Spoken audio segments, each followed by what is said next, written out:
दैनिक समाचारों में आपका हार्दिक स्वागत है। सबसे पहले बात करूंगा हेडलाइंस की। हाँ जी दोस्तों, पेंशन क्रेडिट का मैसेज कब आएगी खाते में, और 3 चीजें करनी है आपने चेक। और रक्षा मंत्रालय का एक और सराहनीय कदम, जिला सैनिक बोर्ड में अब सारी सुविधा मिलेगी, यानी तो कोई समस्या है तो समाधान और स्पर्श का कॉमन सर्विस सेंटर भी स्टैब्लिश होगा। हाँ जी दोस्तों, क्या है उसकी चिट्ठी बारे में बताएंगे। और मैं बात करूंगा माननीय रक्षा मंत्री जी को चिट्ठी, ईसीएचएस और कैंटीन की सुविधा में करें सुधार, वो भी लिखा है ज्योतिरादित्य सिंधिया ने। और बात करूंगा आखिर नेशनल इंक्रीमेंट फाइनली किसको मिलेगा, कौन है हकदार और कौन सी करनी है आपने कार्रवाई। और मैं बात करूंगा स्टेट बैंक ऑफ इंडिया की एडवाइजरी, और सुने और रहें सावधान, और नक्सलवाद पर आखिरी कील ठोक दी, यानी सफाया। बिल्कुल हाँ, जैसा कहा और वैसा ही किया दोस्तों। तो खबरें करते हैं विस्तार से। इससे पहले एक झलक तोपची एक्साइज की, यानी रेजिमेंट ऑफ आर्टी की।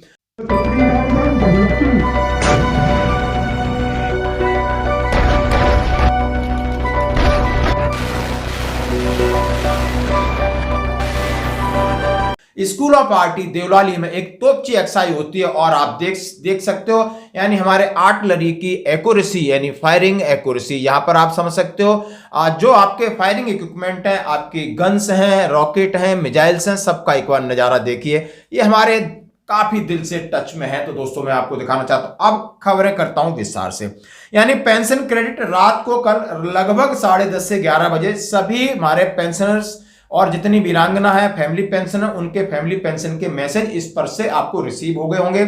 और सीधा सीधा मैसेज में लिखा है dear so and so PPO number, और सीधा लिखा है कि आपकी 31 जनवरी को आपके खाते में आपकी पेंशन आ जाएगी। अब आपने एक बार जो अमाउंट दिया है उसको अपने हिसाब से एक बार चेक कर लें, क्या आपकी बेसिक पेंशन ओआरओपी 3 के तहत है, उसमें 53% डीए मिलाइए, और जो आपका कम्यूटेशन रिकवरी है उसको माइनस करने के बाद जो बैलेंस आपके हिसाब से आ रहा है वो बैलेंस ही क्रेडिट हो रहा है, या उसमें कुछ बदलाव दिख रहा है, तो जरूर एक बार पीसीडीए में कॉल करें। अन्यथा 31 के बाद फिर आपको और सारी चीजें इसके अंदर शामिल हो जाएंगे, पहले ही अलर्ट हो जाइए। और जैसा जानते हैं कि लगभग 48 घंटे के बाद आपकी पेंशन स्लिप आ जाएगी, उसमें भी आप जाके चेक कर सकते हैं। तो सभी का आ गया होगा, ये सभी लोग इंश्योर करें।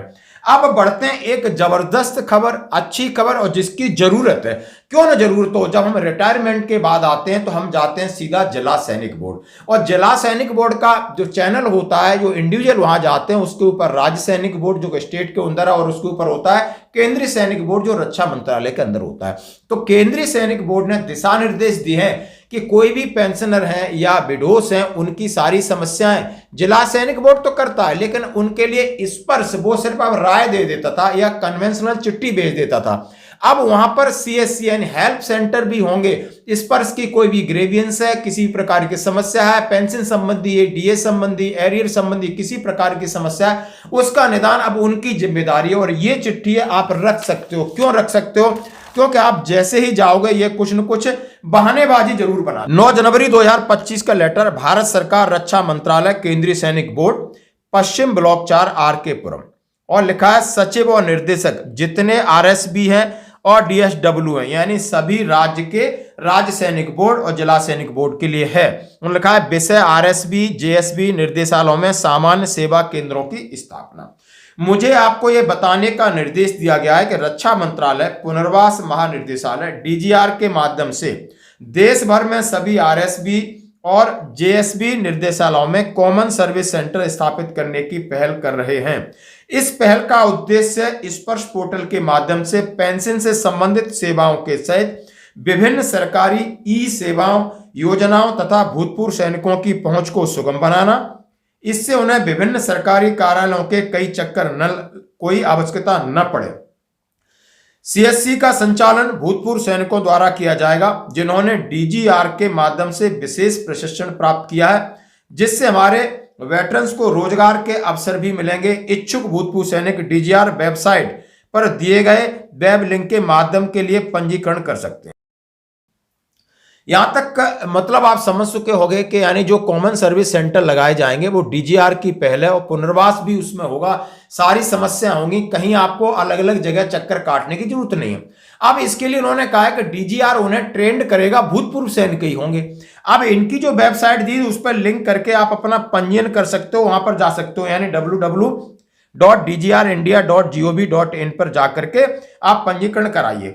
पहल के सफल और समय पर कार्यान्वयन को सुनिश्चित करने के लिए 31 जनवरी 2025 तक संबंधित आरएसबी जेएसबी में आवश्यक बुनियादी ढांचा उपलब्ध कराने का अनुरोध किया जाता है, जिसमें शामिल है। अब यानी ये जो इंफ्रास्ट्रक्चर बनेगा उसके लिए आपको क्या चाहिए, उपयुक्त स्थान चाहिए, आपको आईटी उपकरण चाहिए, कंप्यूटर चाहिए, प्रिंटर चाहिए, स्कैनर चाहिए, कॉपियर, ये सारी चाहिए, बुनियादी फर्नीचर चाहिए और फिक्सर चाहिए। उन्होंने कहा एक ऑफिस बनाना, उसके लिए जगह चाहिए, ऑफिस चाहिए, उसके अंदर आपको कंप्यूटर है, प्रिंटर है और जो जितने डाटा लिंक करने वाली चीज हैं, और उन्होंने बोला फर्नीचर। सेटअप पूरा होने पर कृपया स्थापित सुविधा की तस्वीरें केएसबी को भेजें। यानी ये सारी चीजें आपको हो जाती है तो केएसबी को आप फोटो भेजेंगे। उपयुक्त बुनियादी ढांचे के प्रावधान के लिए जो पैसे की है वो आरएसबी का वित्तीय वर्ष 2025-26 के लिए रख रहा, उसको उसमें से आप खर्च कर सकते हो, इसकी मंजूरी मिल गई है। हमारे पूर्व सैनिक समुदाय के लिए कल्याणकारी पहल की सफलता के लिए आपका सहयोग और समर्थन सर्वोपरि है। DS base brigadier secretary KSB. Retirement के बाद जितना भी सब कुछ होता है केएसबी से होता है। केएसबी यानी रक्षा मंत्रालय के अंदर DSW department of ex serviceman welfare की एक ब्रांच है, और ये वहां से जितनी है, चाहे आपको जितने ग्रांट मिल रहे हो, चाहे आपको जितना पैसा मिल रहा हो, चिल्ड्रन एजुकेशन है, डॉटर मैरिज के हैं, पेनुरी है, लास्ट राइट है, और कोई भी कार्रवाई, अब इस कार्रवाई के लिए अभी आप जिला सैनिक बोर्ड में जाओ तो 2-4 बाबू एक पेन कागज लेके बैठे हैं। अब ये सारा चीजें डिजिटलाइज हो गया है, तो ये बहुत आवश्यक था कि वहां पर ही सीएससी सेंटर बैठे। अब उसके लिए उन्होंने मैन पावर के लिए आपको एक वेबसाइट दी है कि आप ट्रेंड होकर के वहां नौकरी आपको मिलेगी, अपना पंजीयन कराइए और आप सीख के आइए। उसके लिए उन्होंने पैसे की व्यवस्था कर दी कि आप अपना ऑफिस बनाइए, फर्नीचर बनाइए और जितने इक्विपमेंट लगाइए। यानी आने वाले स्पर्श से जब हम उसमें ट्रांसफर हुए तो बहुत सारी समस्याओं का हमें सामना करना पड़ता है। हमारे पास कोई मैकेनिज्म नहीं है कि हम डायरेक्ट अप्रोच कहां करें, उधर जाएंगे तो वो अपना टरका देंगे कोई, क्योंकि हम एक्स सर्विसमैन है, लेकिन यहां पर आपका राइट बनता है। यानी डीजीआर की भी व्यवस्था, यानी आपको पुनर्वास के लिए भी सारी व्यवस्था मिलेगी। हम इसका स्वागत करते हैं। ये आपको लेटर चाहिए, आप हमें जरूर कॉल कर सकते हैं, व्हाट्सएप पे मैसेज करें, हम जरूर आपके साथ प्रोवाइड करेंगे। दोस्तों अब मैं बात करूंगा, माननीय राजनाथ सिंह जी को एक चिट्ठी लिखा है, और बड़े कद्दावर नेता हैं ज्योतिरादित्य सिंधिया, और उन्होंने सीधा लिखा है, और लिखा है कि सैनिक संगठनों ने गुहार लगाई। अभी आप बोलते हैं कि सैनिकों को संगठित होने का क्या परिणाम होता है। कल मैंने आपसे बात किया था, एक भूतपूर्व सैनिक की पिटाई की गई। जितने सैनिक संगठन है, इंडियन वेटरन ऑर्गेनाइजेशन और उनके जो जनरल सेक्रेटरी वहां पर थाने में जाते हैं अलीगढ़, और जाके एक प्रेशर डालते हैं। यानी आप 20-50 जो भी है 100 के संगठन में जाओगे, आपकी बात सुनेगा, चाहे कोई भी प्रशासन अधिकारी हो।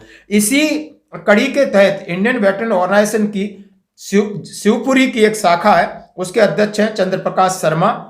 उन्होंने जाकर के माननीय माधवराव सिंधिया जी से अनुरोध किया कि हमारे पास न तो ईसीएचएस की सुविधा है, न सीएसडी कैंटीन की सुविधा है। आप शिवपुरी जिले में सैनिक बोर्ड से अप्रोच करके यहां पर आप सीएसडी ईसीएचएस की सुविधा का हमें लाभ दें। उन्होंने कहा लगभग 900 पूर्व सैनिक रहते हैं, और निकटवर्ती जिलों में गुना जो 101 किलोमीटर है, और ग्वालियर जाते हैं तो लगभग उन्होंने कहा 100 किलोमीटर है, और ना ही हमें कैंटीन का जो हमारा हक है हमें वो मिल पाता है, ना ही ईसीएचएस की सुविधा मिल पाती है। बहुत सारे वृद्ध जन हैं, और 120 किलोमीटर ग्वालियर जाना एक मरीज के लिए संभव नहीं है, इसलिए आप ईसीएचएस की व्यवस्था करिए। इसको लेकर माननीय रक्षा मंत्री जी को आज चिट्ठी लिखी है, और आप देख सकते हो, और उन्होंने इंडियन वेटरन ऑर्गेनाइजेशन को भी उन्होंने भेजा है, और ज्योतिरादित्य सिंधिया है कोई पास। अब मैं ये कहने का मेरा तात्पर्य है कि सुविधाएं जब ही मिलेंगी जब आप संगठित होगे, और संगठित होगे तभी आप दबाव बना सकते हो, तभी आपको कोई तवज्जो देगा। आजकल भारत की राजनीति, भारत के इस लोकतंत्र में इसी की व्यवस्था है, लोकतंत्र कम भीड़ तंत्र ज्यादा है। तो आपको ये सब चीजों को मांगने के लिए आपको कहीं ना कहीं संगठित होना है। दोस्तों अब बढ़ते हैं एक और अगली खबर की तरफ। मैं बात करूंगा नॉशनल इंक्रीमेंट की। हाँ जी दोस्तों, नॉशनल इंक्रीमेंट जो जवान, जो कल एक वीडियो डाला था, मैं सीधा बोल रहा हूं कि जो जवान 2023 में रिटायर्ड हुए हैं, 30 अप्रैल 2023 के बाद रिटायर्ड हुए हैं, 30 अप्रैल 2023 के बाद रिटायर हुए उनका इंप्लीमेंट होगा, उन्हें 3% पेंशन बढ़ोतरी का लाभ मिलेगा, जैसा कि आप ये लेटर देख सकते हो। अभी आप यदि कोई लेटर डाल रहे हो तो उसका लेटर सर्कुलेट नहीं हुआ है, क्योंकि 21 जनवरी 2025 को लगभग इस महीने में इसकी हरकत हो गई है कि grant of national increment due on 1 July और 1 January for pensionary benefit to those employees who had retired on so and so so and so so and so. अब इन्होंने जो अंजन रॉय हैं चीफ पर्सनल अफसर, उन्होंने सीधा सीधा जवाब दिया है और रेलवे के डिपार्टमेंट में कि जो लोग 1/5/2023 या उसके बाद रिटायर्ड होते हैं उन्हें इसका लाभ मिलेगा। 30 अप्रैल 2023 से पहले के विल नॉट बी पेड, उनको इस तरीके का लाभ नहीं मिलेगा। और इसमें बहुत सारे गोलमोल लेटर घूम रहे हैं, कोई क्लियर नहीं कर रहा है। तो जो भी हमारे भूतपूर्व सैनिक हैं इस पीरियड में आए तो अपना सीधा अप्रोच, अपनी चिट्ठी लिखें, अपने रिकॉर्ड के लिए जरूर लिखें। दोस्तों अब बढ़ते हैं एक और अगली खबर की तरफ। स्टेट बैंक ऑफ इंडिया की एडवाइजरी है कि स्टेट बैंक ऑफ इंडिया कि जिसको भी जिस खाता है वो सबसे पहले तो अपना डीएसपी अकाउंट कन्वर्ट कराएं पेंशन का, और दूसरा उन्होंने कहा है कि आप बैंक की तरफ से ऐसा कोई मैसेज नहीं जाएगा जिसमें आपसे पीपीओ नंबर पूछा जाए, आधार कार्ड नंबर पूछा जाए, ना ही पैन कार्ड नंबर पूछा जाए, ना ही आपको ओटीपी बताने के लिए बाध्य किया जाएगा। Calls from scamsters asking to update your life certificate details. They claim to have your personal information like pension payment order, bank account information or Aadhaar number. Upon earning your trust, they will proceed to ask for an OTP. Once shared, scamsters access your bank account and steal your funds. Do not share sensitive information like Aadhaar number, banking details and OTPs over the phone. Report any such calls on www.sancharsathi.gov.in. In case of any fraud, report it to the Cyber Crime Cell instantly. Stay informed, stay safe with SBI. तो यदि ऐसे कोई call आते हैं तो वो SBI एक fraud call हो सकते हैं, तो इसमें कभी भी ध्यान रखें।